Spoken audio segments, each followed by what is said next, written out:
think the industry has moved a lot in the last 5 years.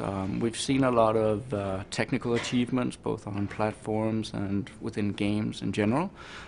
So for Absolution, it's been really, really interesting to follow that around, because the game has been in development for some time now, and for us to be able to follow up on the bar that's been set really, really high from a lot of games is tough, but it's also a really, really interesting challenge for us.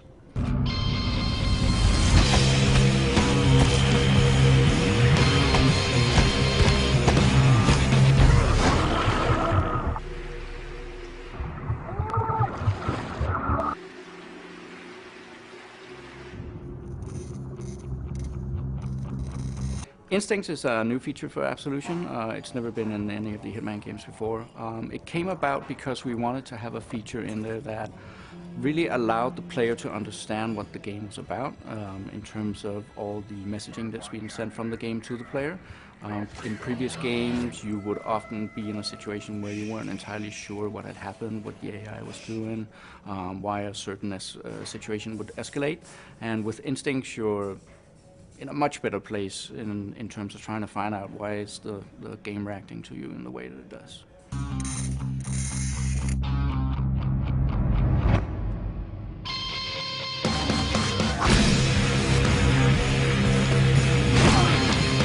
So we've included checkpoints into Absolution because we felt it was a good match with the general feel we wanted to have for the game.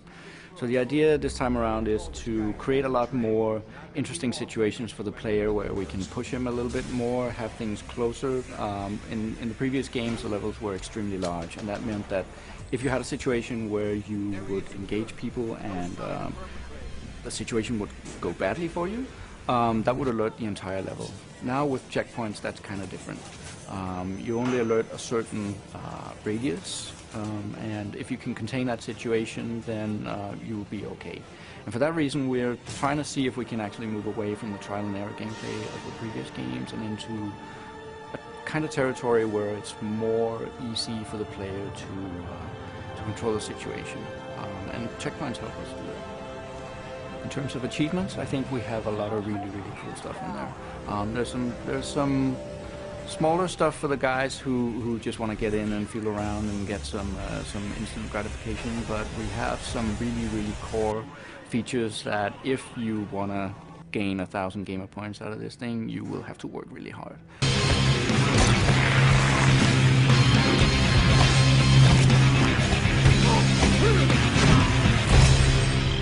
You'll absolutely be able to move through levels without killing anyone, apart from the targets that you've been designated. That's a key feature of Hitman. It's always been that, and we're obviously retaining that for this time around.